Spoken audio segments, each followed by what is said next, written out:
সম্ভবত বছর ২-৩ আগে হঠাৎ করেই বঙ্গবন্ধু এভিনিউয়ে আওয়ামী লীগের যে কেন্দ্রীয় কার্যালয়, সেই কার্যালয়টা অনেকটা 5 স্টার হোটেলের মডেলে সাজানো হলো। ভেতরে অনেক কারুকার্য করা হলো, কোটি কোটি টাকা ব্যয় করা হলো। কেননা আসলে যখন নাকি ফ্যাসিজম থাকে তখন তাদের সবকিছু চকচকে হয়।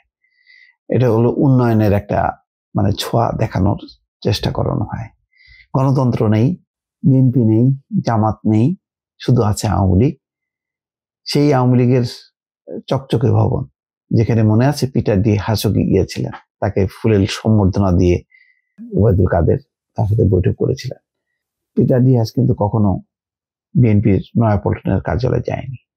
আজকে যেই কথাটি দর্শক আপনাদের সামনে বলতে চাই, বাংলা ট্রিবিউনে একটি রিপোর্ট এসছে, আওয়ামী লীগের কেন্দ্রীয় কার্যালয় এখন ভবঘুরের আড্ডাখানা, একটা ধ্বংসাবশেষ। এখানে ক্যাপশনে আছে, চকচকে সেই ভবন এখন কেবলই ধ্বংসাবশেষ। সত্যি তাই, এবং এটাই হচ্ছে নিয়তি, এটাই হচ্ছে পরিণতি, এটাই হচ্ছে তার উপযুক্ত পাওনা। শেখ হাসিনা এবং আওয়ামী লীগ সরকার কাউকে রাজনীতি করতে দেয়নি।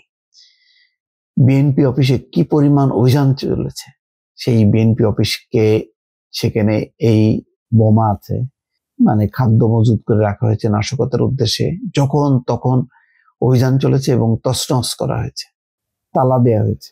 সেখানে আবার ওই টেপ দিয়ে করা হয়েছে কি ক্রাইম সিন এরিয়া, এরকম ঘেরাও করে, মনে আছে শেষের দিকেই তো 28 অক্টোবরের পরে তালাবদ্ধ ছিল একটা প্রধান রাজনৈতিক দলের কার্যালয়। তখন নির্বাচন, সেই সময় প্রধান বিরোধী দল, তার কোনো অ্যাক্টিভিটিস নেই। আজকে এই 15 বছরে যে অন্যায় অত্যাচার, অন্য রাজনৈতিক দলকে যে রাজনীতি করতে না দেয়ার, তার পরিণতি হচ্ছে আজকে বঙ্গবন্ধু এভিনিউয়ে আওয়ামী লীগের কার্যালয়। সেই অফিসটা নিয়ে একটি রিপোর্ট করেছে বাংলা ট্রিবিউন। সেখানে বলা হচ্ছে, কিছুদিন আগেও রাজধানীর গুলিস্তানে আওয়ামী লীগের কেন্দ্রীয় কার্যালয়টি ছিল ক্ষমতার কেন্দ্রবিন্দু। সেখানে প্রতিদিনই হাজির হতেন সারা দেশের প্রভাবশালী সরকার দলীয় নেতারা।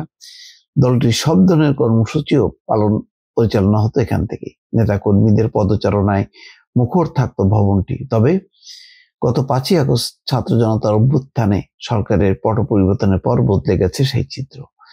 চকচকে সেই ভবন এখন কেবলই ধ্বংসাবশেষ।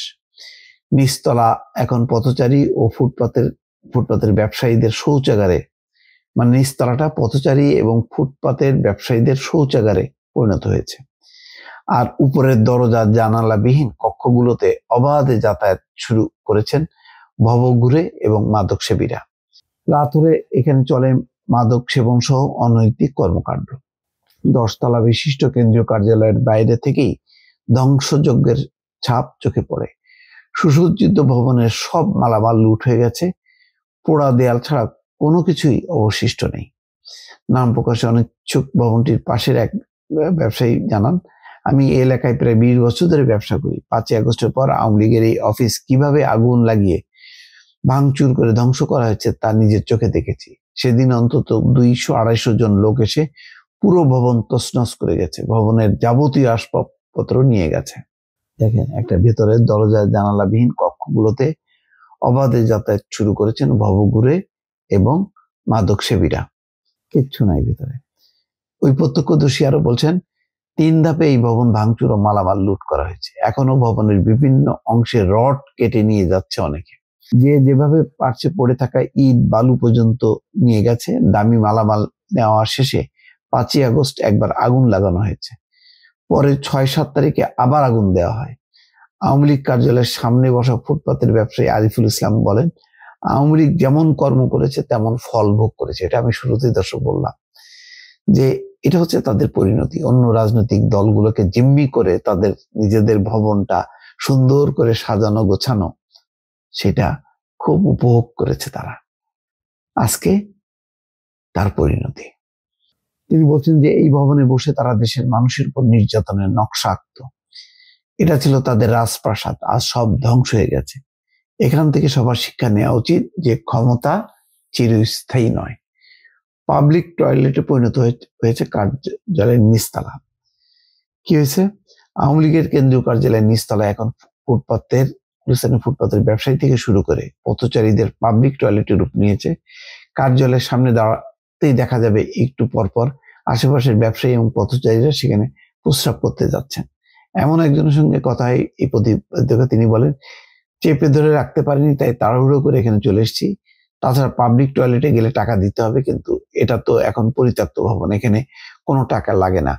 সবাইকে দেখছি এখানে এসে জরুরি কাজ সারছে, আমিও তাই করছি।